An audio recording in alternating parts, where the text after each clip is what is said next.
está clara, no vamos a tener dificultades luego en cualquier otro propósito que tengamos con la Sagrada Escritura, con la Biblia.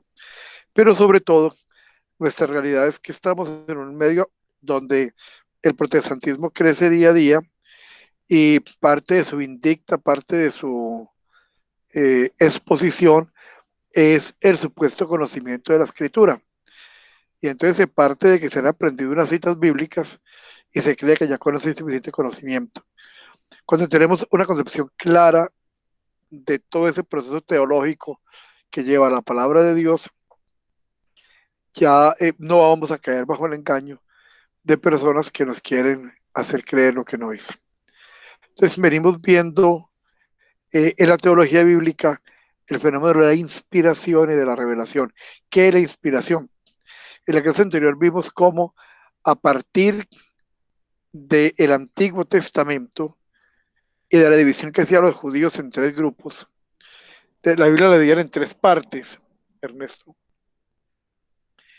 Eh, la primera era los profetas, a la cual se le da todo el valor de como palabra de Dios, como revelación.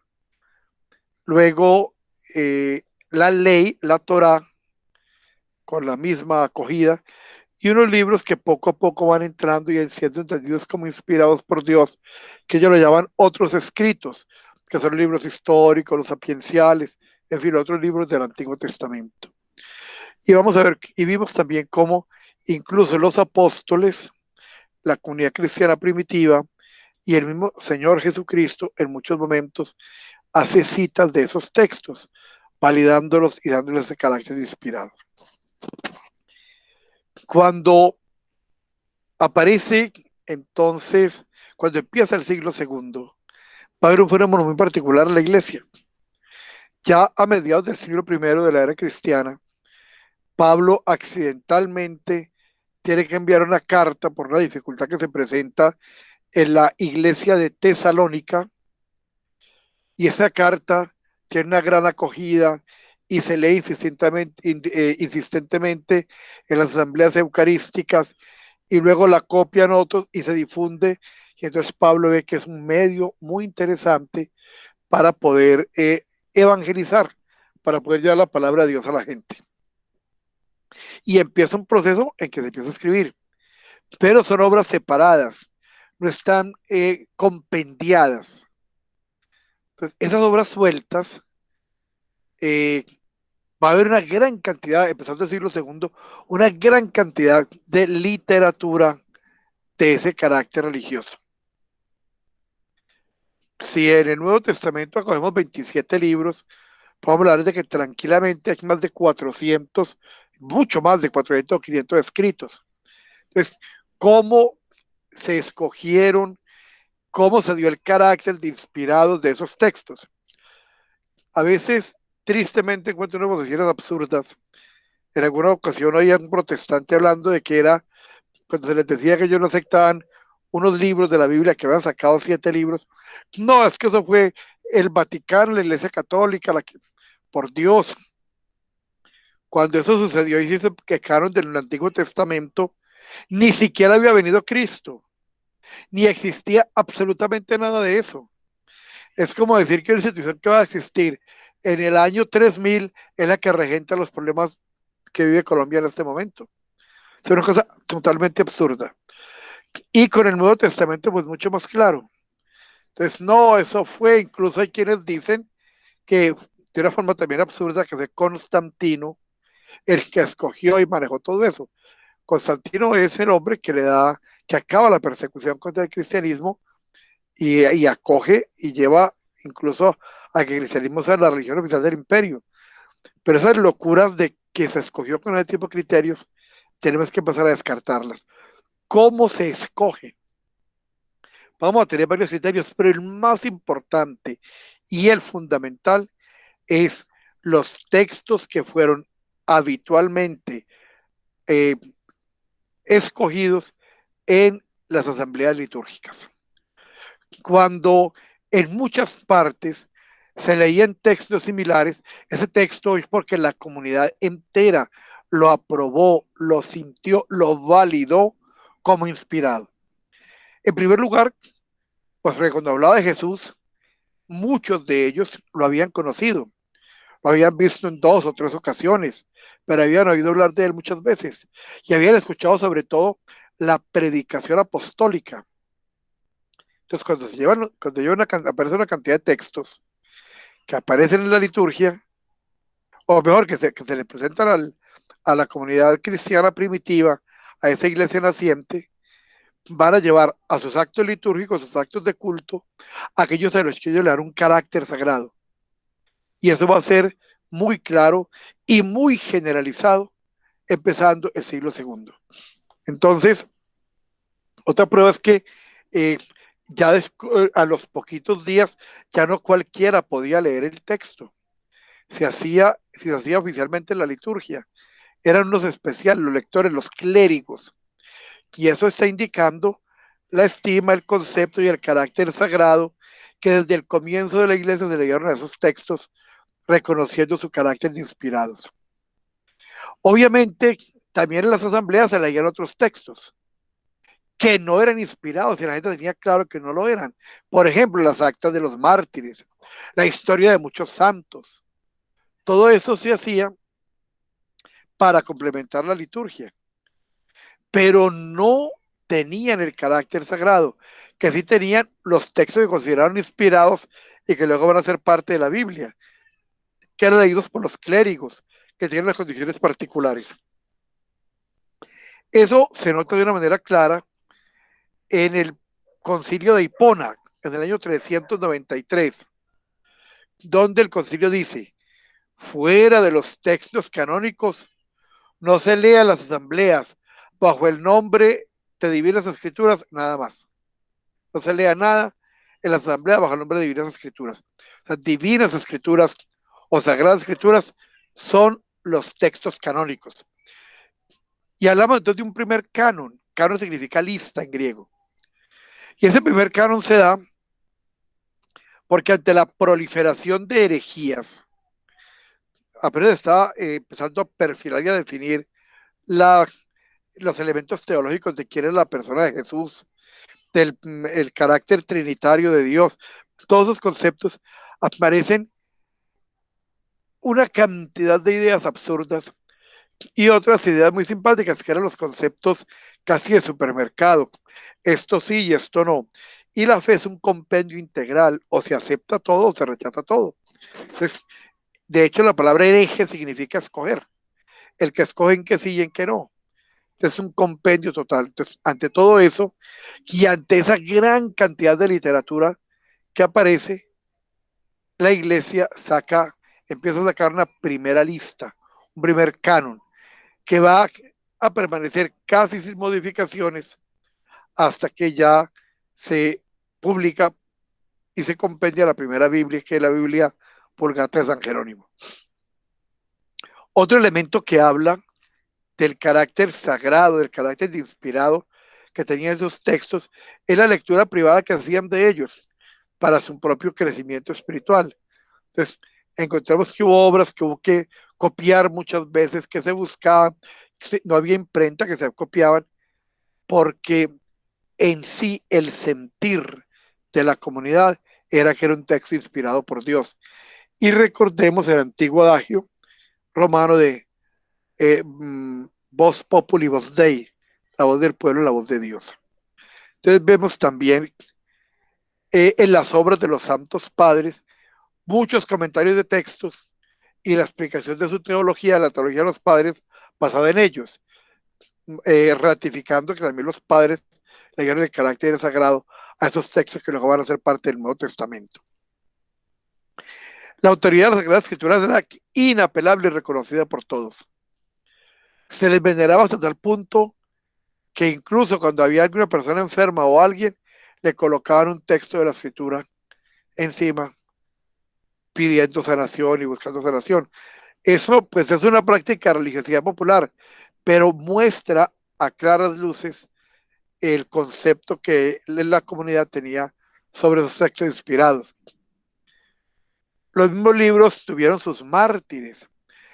Por ejemplo, la gran persecución de Diocleciano, que fue la peor persecución que sufrió el cristianismo, hasta el año 305, Hubo cristianos que prefirieron morir antes que entregar las Sagradas Escrituras, que dieron la vida por defender los libros sagrados. Entonces, eso demuestra a claras luces el concepto y el valor que lo tenían. Y los santos padres de la iglesia van a repetir que las escrituras han sido inspiradas por Dios y para ello hacen uso de dos expresiones, inspiradas y dictadas. El término inspirado se utiliza en un sentido amplio. San Gregorio Nacianceno, que es uno de los tres padres capadocios, dice que reconozco la inspiración en las homilías de San Basilio. Entonces, una cosa es la inspiración, o sea, la acción del Espíritu Santo,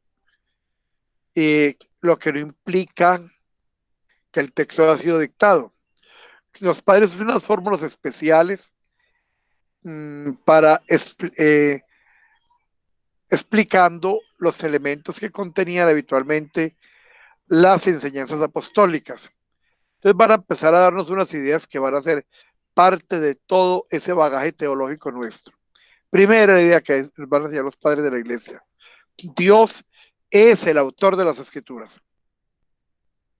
Los padres nos dicen que las sagradas escrituras han sido escritas por el Espíritu Santo. Entonces, ese hecho de que son escritas, cuando ellos nos dicen que vienen del Espíritu Santo, es Dios el autor de ellas. San Juan Crisóstomo nos dice que es una carga la Sagrada Escritura, o sea, que es lo que da peso y estructura a la fe.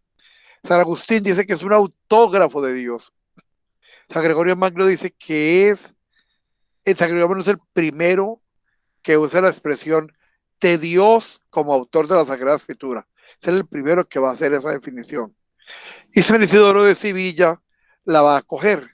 Entonces, vemos, revisando esa teología de los santos padres de la iglesia, que todos fueron unánimes en declarar a Dios como autor de las escrituras. Segundo, hay una segunda fórmula referida al agiógrafo. Agiógrafo es el que escribió el texto. De agios digno santo y grafos de escritura, o escritor, el escritor santo. Entonces, el autor sagrado se le concibe como instrumento en las manos de Dios. Incluso algunos lo comparan con una flauta y que el Espíritu Santo llena con el soplo y gracia, por ello suena. Pero empiezan a perfilarse elementos. Sin la acción del músico, que es el Espíritu Santo, no suena la flauta. Pero sin flauta, el que sopla tampoco obtiene los sonidos que ésta produce. También se compara al agiógrafo con la cítara, que es una pequeña arpa, siendo el Espíritu Santo la púa o el elemento con el cual se hace sonar. San Agustín perfecciona esa analogía a partir de la teología del cuerpo místico de Cristo expuesta por San Pablo en el capítulo 12 de la carta a los Corintios, primera Corintios. Entonces dice, el agiógrafo no es un instrumento separado, sino un instrumento, un conjuntum, va a decir. Es un elemento unido. El elemento conjunto sería la mano de Dios. Entonces, esta concepción analógica, el peligro que tiene es que limita el carácter humano de verdadero autor. La concepción de instrumento podría dar lugar a un menosprecio del autor humano. Así, por ejemplo, ocurre en la teología escolástica. La teología escolástica, que es ya teología occidental después de la separación, teología de la Iglesia Romana, de Tomás de Aquino, mira con menosprecio al agiógrafo. No es para nada significativo. Y eso es un gran error, porque lo que se expresa en la Biblia es lo que está escrito. Es obra de Dios y es obra del hombre. La Sagrada Escritura es palabra de Dios, sí. Se trata también de palabra de hombre, es palabra de Dios y palabra de hombre. Palabra de Dios encarnado. Y esto lo afirman los padres y toda la Biblia. Cuando hablamos de Jesús, es la palabra de Dios, pero Jesús es palabra de Dios, pero Jesús es verdadero Dios, pero también verdadero hombre. Entonces Jesús encarnado es palabra de Dios y palabra de hombre. Entonces el agiógrafo no podemos menospreciarlo. 4 de los padres hablan de 2 grupos en la Sagrada Escritura. Un grupo que es la ley y los profetas del Antiguo Testamento y evangelios y apóstoles del Nuevo Testamento. Así entonces Tertuliano, que vive entre el año 160 y el 222, en su libro de Prescripciones Hereticorum, Prescripciones contra las herejías, dice, según la tradición africana, dice que la Iglesia romana mezcla textos de la ley y los profetas con los textos evangélicos y apostólicos, y que ella es una doble fuente que alimenta su fe. Entonces le da a los textos del Evangelio y de los apóstoles el mismo valor que tenía la ley y los profetas para el pueblo de Israel. Tesorero indica que esta costumbre en la Iglesia romana trata por igual la ley y los evangelios. Les da el mismo rango. Y eso es lo mismo que va a hacer la tradición africana. San Hipólito, en su libro Comentarios al Cantar de los Cantares, dice que los pechos de la madre son los grupos de las escrituras y son 2. Pues reafirma ese concepto de los 2 grupos. San Irineo de León, de 140 al 202, en su libro Contra los herejes, dice: un solo y mismo espíritu que anunció primero por los profetas ha proclamado luego el cumplimiento por medio de los apóstoles. Entonces, mire esa continuidad. El mismo Espíritu Santo anunció por los profetas y llevó a la plenitud y lo anunció y lo cumplió por medio de los apóstoles. Entonces, pone a los apóstoles exactamente la misma condición de los profetas del Antiguo Testamento. Tanto Irineo como Tertuliano llaman a la Sagrada Escritura, o llama a la Sagrada Escritura a los 2 bloques, al bloque del Antiguo y al bloque del Nuevo Testamento, aunque va a ser Hipólito el que va a hablar, que en primer lugar va a ser la nomenclatura del Antiguo y Nuevo Testamento.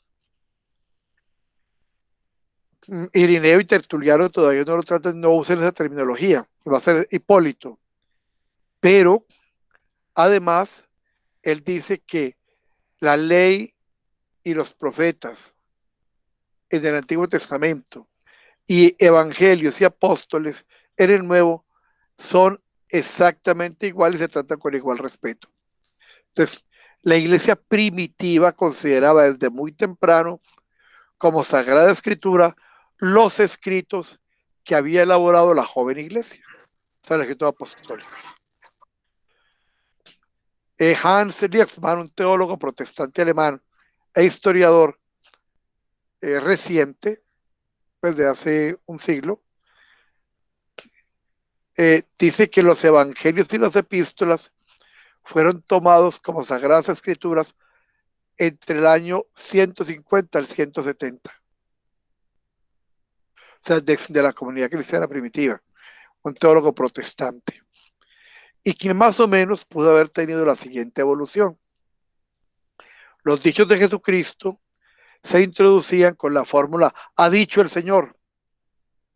Esto se contenía en los evangelios y la veneración de dichos se extendió a la totalidad del evangelio. Eso nos va a decir ese teólogo protestante. Luego vamos a ver que no estamos totalmente de acuerdo.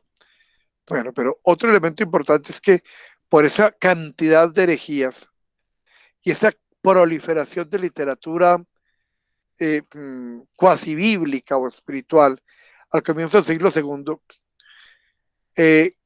con un fenómeno muy grave, y es que el concepto de autor y de derechos de autor no existía.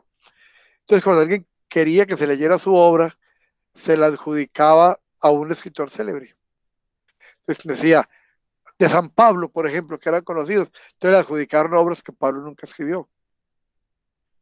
Entonces, esa práctica fue común en la iglesia primitiva. Por eso tenemos que sacar un canon, una lista. Entonces tenemos que recordar unas cositas. Primero, esa suposición de que los dichos de Jesús solo se conocían por el Evangelio es falsa. Fue al contrario. Los Evangelios fueron escritos usando fuentes escritas de los dichos de Jesús.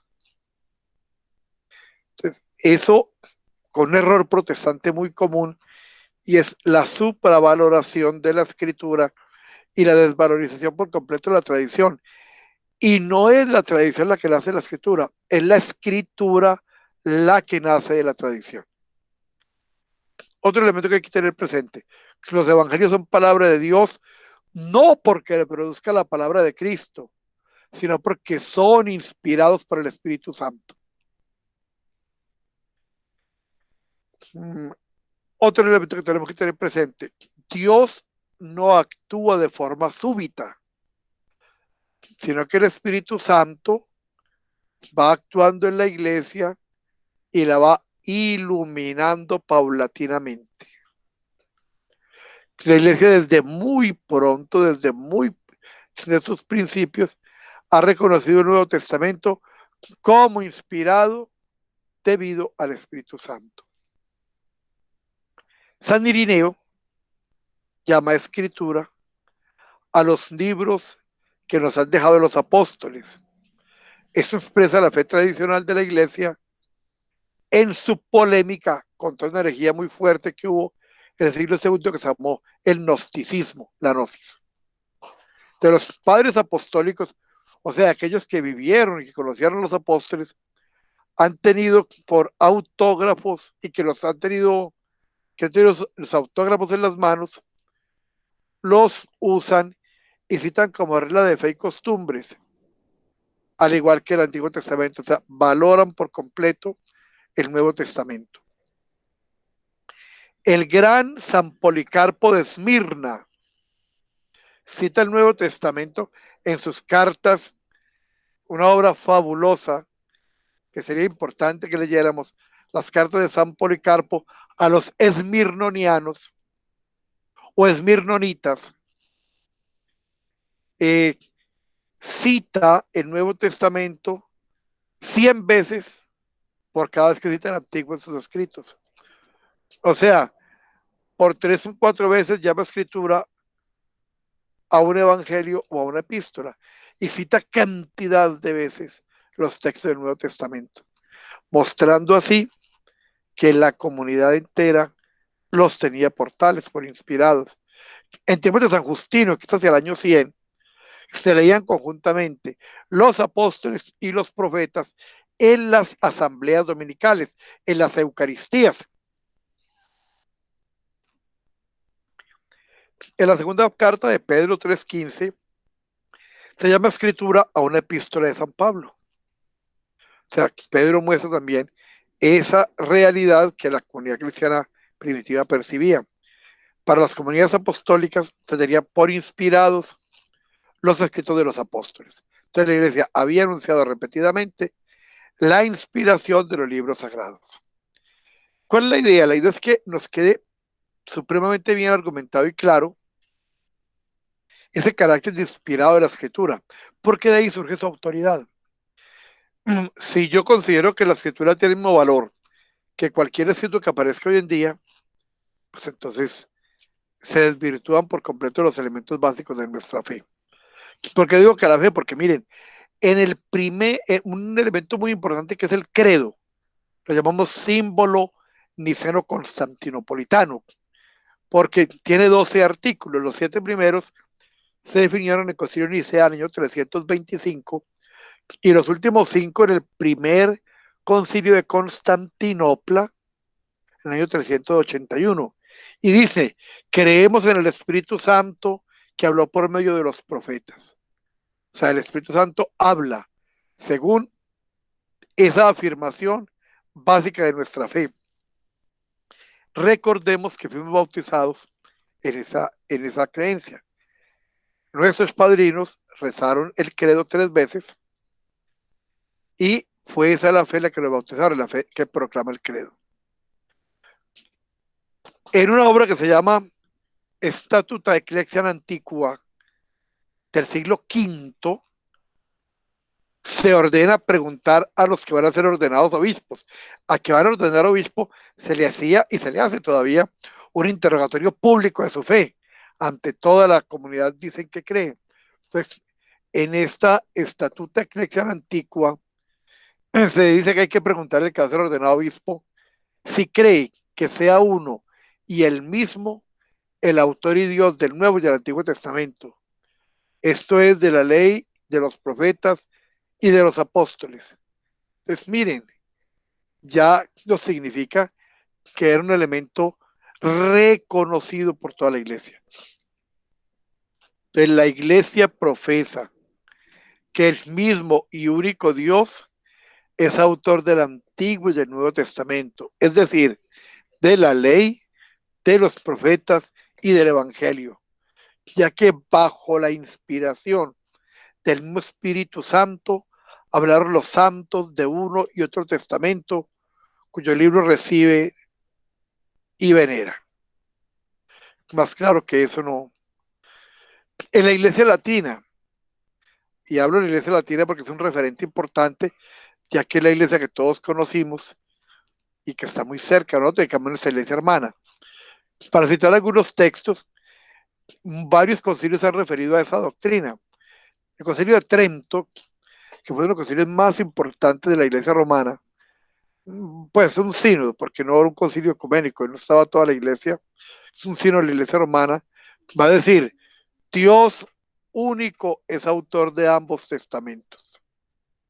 Se reconoce ese carácter.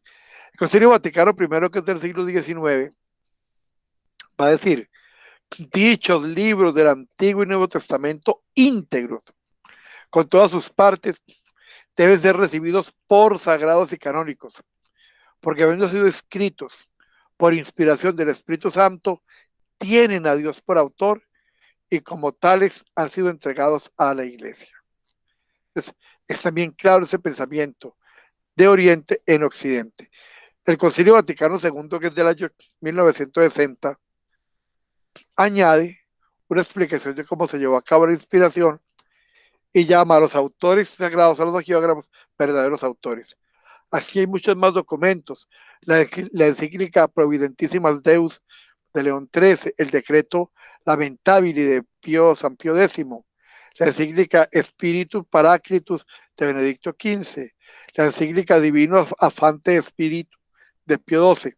Son muchos los documentos que muestran que también la Iglesia Latina, la Iglesia Católica Romana, tuvo la misma concepción que tenemos nosotros los ortodoxos con respecto a Dios como autor de las escrituras. Aquí hay otra cosa que tenemos que diferenciar y es la palabra autor. Una cosa es autor y otra es autor. Entonces, vamos a diferenciarlo. Autor es la persona que realiza una cosa o es causa determinante de ella, como quien realiza una obra literaria. Pero la palabra autor, con C antes de la T, que es un término ya en desuso, término antiguo, habla de persona que es causante o culpable de algo, aunque no lo haya realizado, pero fue el culpable, fue el causante, que inventa, crea o descubre, el que está proporcionando o dotando de alma. Entonces, va a hablar de dos cosas. Uno es el que la realiza el autor y el autor es el que le da alma, el que le da vida, el causante o culpable. Los documentos antiguos afirman un solo y mismo Dios ha instituido tanto el Antiguo como el Nuevo Testamento. Aquí el autor sería el otorgador o fundador de las alianzas del Antiguo y del Nuevo Testamento. Dios va llevando al pueblo con un sistema que se va a llamar la pedagogía divina y lo hace a través de convenios. Hace un convenio o una alianza y otra y otra. En el monte Sinaí, cuando entrega los mandamientos, dice, yo seré su Dios y ustedes serán mi pueblo. Es una alianza. Pero la alianza de Mambré, la alianza de la encina de Siquén, muchas alianzas. Y Jesús en la cruz, como lo decimos en la Eucaristía sella la alianza nueva y eterna con su sangre, porque Jesús es el Cordero, ya no del hombre, ya no el corderito o el macho cabrío, sino que Jesús es el Cordero de Dios y por eso él puede quitar el pecado del mundo. A todas esas para aparecer dos errores. Los antiguos minimizaban el papel del agiógrafo y solo ponderaban del Espíritu Santo en la construcción de la escritura. Y hoy en el tiempo moderno se pondera el agiógrafo y se minimiza el Espíritu Santo. Entonces, vamos a mirar el primer error, minimizar el papel del agiógrafo. Yo les pido que le pongamos atención porque nos va a ilustrar mucho. Entonces, influido por la Grecia clásica, por las historias de la Grecia antigua, de la Grecia clásica, en la que los adivinos pronunciaban sus oráculos cuando habían perdido el uso de sus facultades, o sea, cuando ya estaban alucinados. Y entonces decía que venía sobre ellos un furor sagrado, un furor sagrado. Y eso es un trastorno de la conciencia. Un furor sagrado era una manía. Y la manía es un trastorno de tipo mental, que se caracteriza por una euforia desbordada, por ideas obsesivas y que trastorna la concepción de la realidad. Entonces, la antigua Grecia decían que los adivinos, cuando estaban alucinados, tenían un furor sagrado y el vidente, al que llamaban mantis, que quiere decir el poseído por la divinidad, entonces ahí hacía sus anuncios, sus adivinaciones, pero que eso era porque estaba trastornada su conciencia. O sea, que no era él el que verdaderamente hablaba, sino que era ese furor sagrado. Eso donde lo vemos claramente en unos diálogos de Platón, el diálogo de Fedro. Ahí en el numeral 22 de ese diálogo vemos ese tipo de afirmación. Filón de Alejandría, el gran filósofo, aplicó esa teoría a los profetas de Israel. Decía que cuando el Espíritu Santo descendía sobre los profetas, y como no podía cohabitar en una misma persona el espíritu mortal y el inmortal, entonces el profeta perdía la conciencia, no sabía lo que hablaba, no, y por tanto no era él quien hablaba, sino Dios quien lo hacía a través de él. O sea, el profeta, nada, el profeta simplemente, el ser humano, desaparecía, quedaba totalmente anulado para que pudiera hablar Dios. Lo dice Filón. Más tarde unos herejes que se van a llamar los montanistas dirán que la inspiración es una especie de enajenación mental. Y nada de estas posiciones son ciertas. Los santos padres refutan con viveza estas teorías, porque son irreverentes con Dios. El éxtasis de Dios no tiene nada que ver con la locura. ¿Cómo así que Dios llega a mí y entonces yo me enloquezco? No, es irreverente con Dios. Además es contrario a las escrituras, que nos dicen que disfrutaban plenamente de sus facultades y el pueblo los tenía como cuerdos, no como locos. Entonces, refuta la concepción de la Grecia antigua, del furor sagrado, la concepción de Filón de Alejandría y de los montanistas. La doctrina es también contraria a la enseñanza de la Iglesia, que enseña que ellos usaban todas sus facultades y su fuerza natural. Ya en la modernidad hay algunos teólogos como Ernest Renan o Jeremías Frederick Reup que han dicho que el profetismo primitivo sí que soy antes de los profetas que escribieron, el de Elías y el de Eliseo, que no, que el profetismo primitivo Antes, pues, o sea, el de Amós, Oseas, Isaías, era un profetismo debido a una crisis de exaltación mística. Y lo hacen a partir de dos textos del primer libro de Samuel, de 10, el capítulo 10 del 5 del 5, el versículo 5 y 10, y en el primero de Samuel también 19, 20 al 24. Y esos textos tomados al pie de la letra permiten concluir lo de Renan y Reus. El texto va a hablar de que venía el Espíritu de Dios, por ejemplo, los enviados de Saúl, y quedaban bajo ese rapto, bajo esa maravilla que era la iluminación de Dios. Entonces de ahí se saca también ese concepto de alienación mental, pero es una forma equivocada. Es una expresión de este tipo simbólico que en el resto de la escritura se va a ir explicando.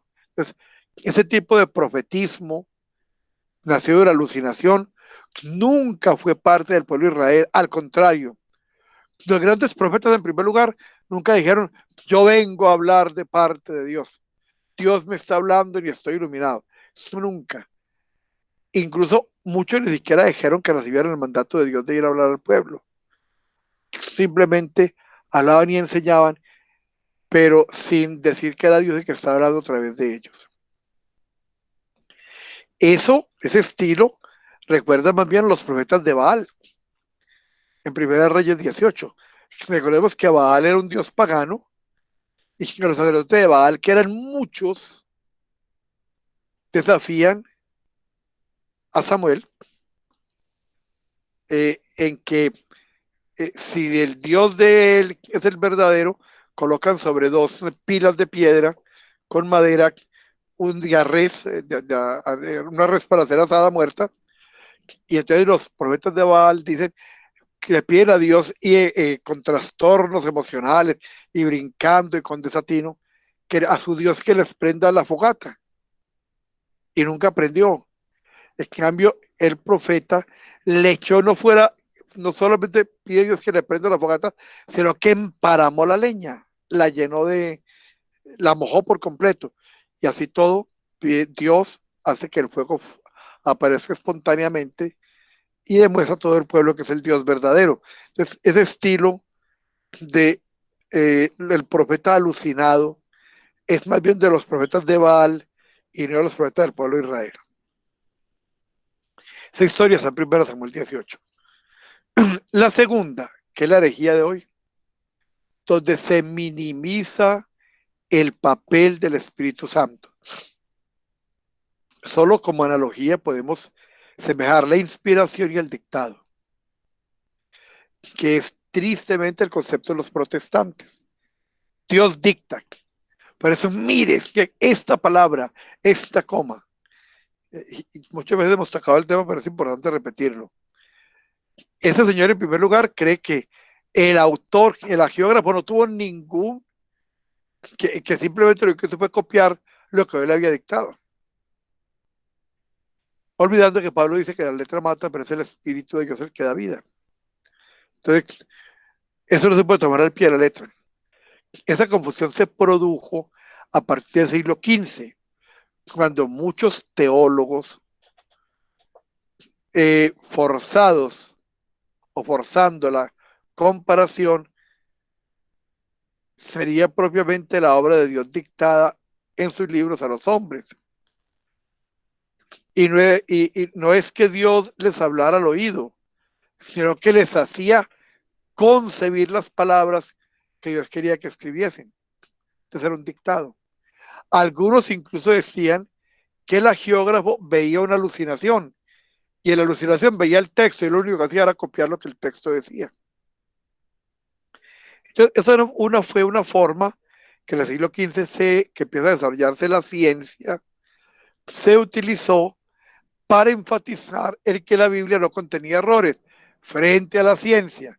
Cuando la ciencia empieza a ser un desafío para la exégesis bíblica, entonces, la forma de reafirmar que estaba por encima de cualquier concepto no era entender que era una interpretación o una forma literaria, sino que era exactamente como ahí se dice, Y para eso enfatizaron el hecho de que ahí estaba escrito un dictado de Dios. Entonces, si la inspiración fuera dictado, el que escribe no es verdadero autor del texto, porque se limita a escribir lo que otro ha concebido. De igual manera que afirmamos que un copista no es autor de un libro. Si fuéramos a entender esto, el impresor, el que produce el libro, se tendría ese carácter de autor. Entonces, ni el copista ni el impresor, ninguno de ellos. Entonces, esa teoría es contraria a la tradición de la Iglesia, ya que se enseña el carácter de verdadero autor respecto a los agiógrafos. Y también ella es contraria a la misma Sagrada Escritura. Podemos encontrar entonces el error en la confusión que hay entre revelación e inspiración, otros dos términos que se nos complican y que no sabemos diferenciar. Revelar etimológicamente es quitar un velo para que se vea algo que está oculto. En la Iglesia ha prevalecido el uso de llamar revelado a todo lo que Dios ha dicho, pero en algún caso lo que proviene de Dios son verdades conocidas, no propiamente reveladas. Son verdades que el pueblo vivía y que Dios exhorta a que se practiquen, pero no son revelaciones de cosas ocultas. ¿Qué es inspirar?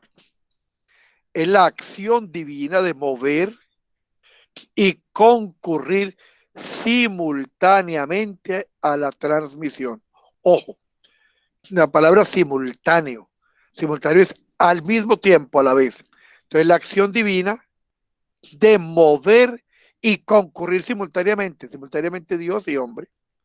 La tradición oral lo escrita de un mensaje, de manera que por la revelación el hombre recibe un conocimiento, escucha, y por la inspiración transmite y habla. La inspiración no parte, no siempre es revelación. Entonces, los dos carismas son separables. Pueden darse uno sin el otro. Lo más ordinario en los libros sagrados, o lo más común, es que haya inspiración sin revelación. Lo que han escrito los agiógrafos lo han conseguido ellos, con sus fuerzas, pero movidos por el Espíritu Santo. O sea, el elemento humano en la escritura es absolutamente innegable. El agiógrafo habló de las realidades que vivían, de su experiencia de fe. Cuando encontramos esa diversidad de personajes en los profetas de Israel, desde reyes hasta mendigos, desde cultos hasta absolutamente incultos, desde hombres que vivían con prosperidad hasta otro cuya mujer era prostituta. Y toda esa cantidad de situaciones de los profetas, vemos que cada texto revela la condición del profeta. Si lo queremos ver claro, el texto del profeta Isaías es un texto que no es propiamente de un solo personaje, porque se da en tres momentos muy distintos. Una primera parte puede ser la parte del florecimiento del profetismo escrito hasta el año 750 antes de Cristo, y es la parte preexílica antes del exilio a Babilonia. Luego del 588, y lo llamamos el proto-Isaías. Luego del 588 y el 538 antes de Cristo, en pleno exilio, viene otra parte del texto, el capítulo 33, más o menos al 60. Y allí la forma y el texto son totalmente distintos. Lo llamamos el Deutero Isaías. Y hay otra forma distinta al final del libro, después del capítulo 60, con una visión diferente, que va a ser la comunidad post-exílica, después del exilio. Y lo llamamos el Trito Isaías. Entonces, miren, el agiógrafo utilizó los elementos que él pudo conseguir con su cultura, con sus fuerzas, con su interpretación de la realidad, pero movido por el Espíritu Santo. Entonces, aún en el caso de que ambos coinciden, en el caso de que coincidan la revelación y la inspiración, la revelación no forma parte de la inspiración. Inspiración es algo distinto. La inspiración precede, es anterior a la inspiración. Yo sé que es probable que los términos se les tiene un poquitico, espero que un poco complejo. Yo les envío el material para que lo relean, pero definitivamente si no le ponemos un poquito de profundidad y seriedad, siempre seguiremos manejando casi catequesis de niños y eso es lo que nos da el ser menores de edad en la fe. Entonces, la Biblia no es tan divina como dice la teoría del dictado, ni tan humana como supone la asistencia, que es el concepto nuevo. Ahí Dios sería el asistencia, Dios sería tutor y no autor. Cuando Dios simplemente asistió, como que permitió distancia, Dios sería un tutor, no el autor. Dios sería el autor de la Biblia. Entonces, la inerrancia es que en la Biblia, en materia de fe, no hay errores. Eso es inerrancia, sin error en materia de fe. Entonces, la simple inerrancia no es inspiración. El hecho de que no tenga errores en la fe no significa que sea inspirado tampoco. Una declaración de un concilio puede ser inerrante, no tener errores, pero no es inspirada. Entonces son cosas distintas. La iglesia enseña que las Sagradas Escrituras proceden entera y completamente de Dios y del agiógrafo como verdaderos autores. Tenemos algo que procede de dos causas. Y veremos que filosóficamente eso es posible. Miremos primero el agiógrafo y el Espíritu Santo. Entonces, no, ellos no se han partido el trabajo. Usted hace una parte y yo otra. Decimos que toda la obra es de los dos. No se repartieron el trabajo. Eso forma parte de los procesos heréticos. Esto sí es inspirado y lo otro no. Entonces, no. Ambos, o sea, todo el texto sobre los dos. Tampoco la escritura es el resultado de una colaboración o de una coordinación de causas. La causalidad, o sea, Dios como causa, es distinto al orden que la del hombre. La actividad humana queda, en ese caso, subordinada a la causalidad o actividad divina.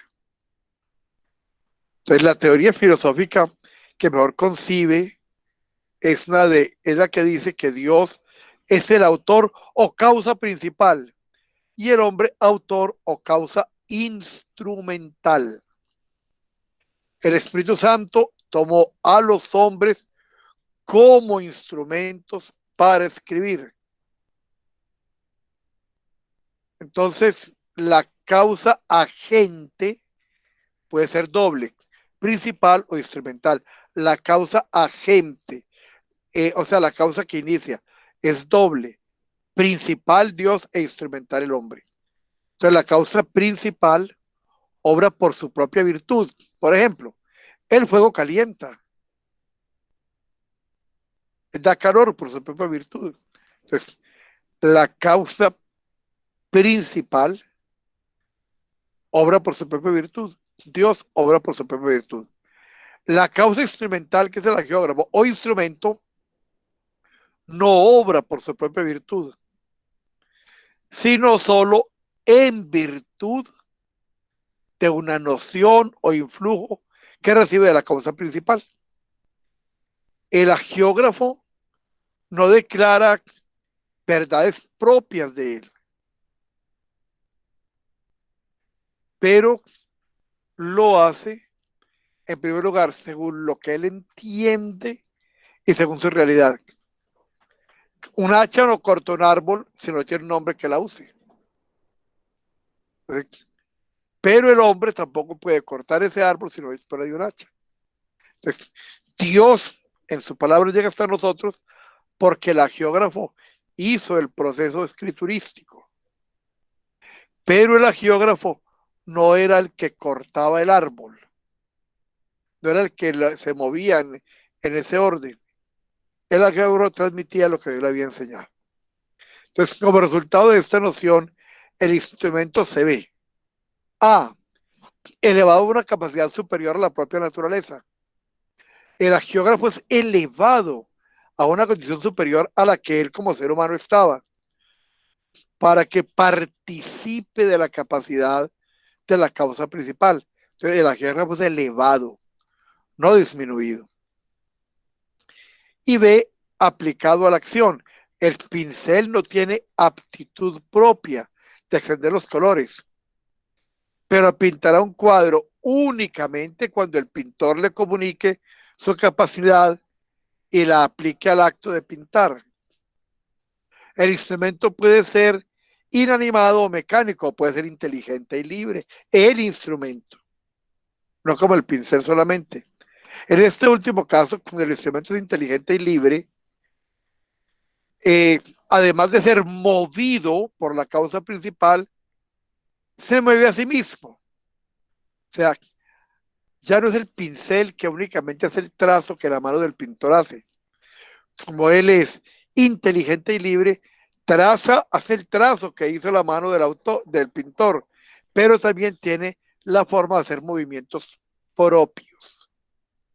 Por eso en los textos bíblicos no solamente se hace el anuncio de un oráculo, sino de una manera muy importante la experiencia de fe, la experiencia surgida de la vivencia de ese oráculo. En este último caso, entonces, el pincel se puede mover bajo su propia causa y producir un efecto sumado al que la causa principal quiere. Es así, cuando el hombre es utilizado por Dios como instrumento, no es tan solo pasivo, sino que permanece activo y puede actuar como ser racional dotado de libertad. El instrumento tiene una doble acción, una propia conforme a su naturaleza, el pincel que hace extender el color, y otra instrumental, superior a su naturaleza y conforme a la capacidad del agente principal. Eso permite que extienda el color según unas reglas. Entonces, dado que la acción instrumental no es más que la acción propia del instrumento, que en este caso es el hagiógrafo, cuando el instrumento es animado, inteligente y libre, el efecto es atribuido también al instrumento, aunque solo sea considerado como un colaborador. Ciertamente el hagiógrafo es un colaborador de Dios, pero por el hecho de ser animado, inteligente y libre, él no es un elemento pasivo. Él participa, él aporta en ese proceso productivo, en este caso de la Biblia.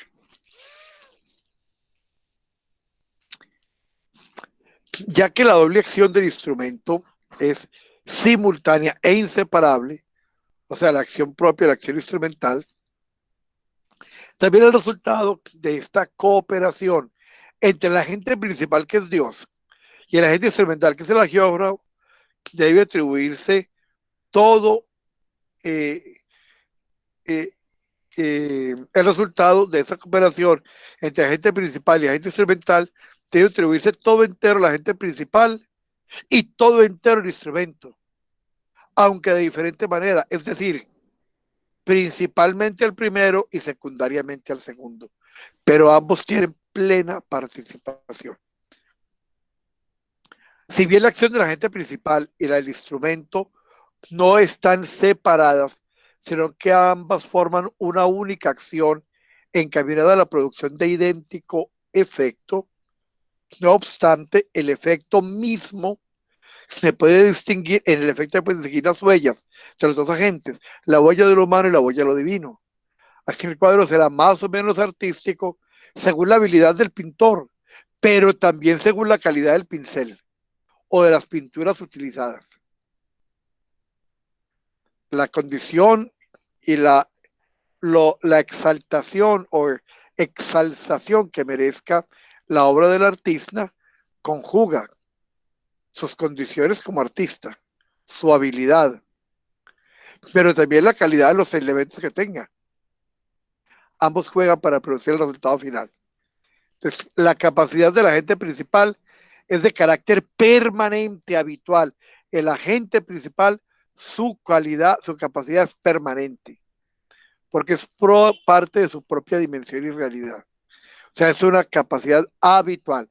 Mientras que la capacidad instrumental es transeúnte, pasajera, cesa cuando el agente principal deja de utilizar el instrumento. Dios a veces se ha servido de ciertas criaturas para producir ciertos efectos que superan a las mismas criaturas. Las ha atravesado de la causalidad de Dios, a la vez que las hacía obrar y las subordinó a la obra. Por ejemplo, en la historia del libro de Samuel, del libro de los reyes, el ejemplo del rey asirio que Eliseo manda a bañarse en el río Jordán para que se libre de la lepra, o el caso del confesor que perdona los pecados. Ahí el carácter instrumental que es el profeta es únicamente válido mientras es utilizado. El carácter permanente es Dios que da la salud y cura. Entonces miremos el agiógrafo. No podemos confundir instrumento con causa instrumental. Son dos cosas diferentes. El instrumento y la causa instrumental. El agiógrafo es causa instrumental y esto no es ninguna degradación, sino un enriquecimiento, puesto que el resultado supera sus posibilidades y hará cosas que lo superan, que tienen efectos sobrenaturales. No pierde la libertad por ser causa instrumental. Se usa como persona libre. Así cuando un sacerdote está confesando, el confesor no pierde su libertad de absolver los pecados. Él puede absolverlos o no, aunque él es simplemente una causa instrumental, él no los perdona, pero en el momento determinado puede decir, no, no le doy la absolución, siendo solamente causa instrumental. Entonces, hay que rechazar las explicaciones mecanicistas del agiógrafo. Dios se acomoda a las cualidades del hombre. Por eso decimos finalmente que Dios habla al hombre por medio del hombre y el lenguaje humano. Entonces, terminamos diciendo que en la inspiración hay dos agentes. Dios, que es la causa principal, y el agiógrafo, que es la causa instrumental. Es el instrumento a través del cual se causa la escritura. Dios actúa sobre el hombre, elevando sus facultades a una capacidad sobrenatural. Y además determina su voluntad a escribir, explicando así la acción. Vamos a parar ahí. Yo sé que el tema está muy teológico, pero también estoy convencido de que si somos capaces de asimilar en las actividades humanas y profesionales que desempeñamos temas de alguna complejidad, en la medida que haya interés, vamos a poder asimilar lo que estamos viendo. Pero sobre todo, va a dar un basamento, una fundamentación que nos va a permitir enfrentar y no ceder ante argumentaciones baladíes y engañosas que comúnmente tenemos en nuestro medio. No sé si hay algún comentario, si hay alguna pregunta, si quieren que hagamos algún tipo de información adicional. No sé si Edwin o el padre Misael, creo que el padre Misael está enfermito, o Fernando o alguien quiere hacer algún tipo de comentario, de pregunta al texto que hemos visto, que es parte de lo que llamamos teología bíblica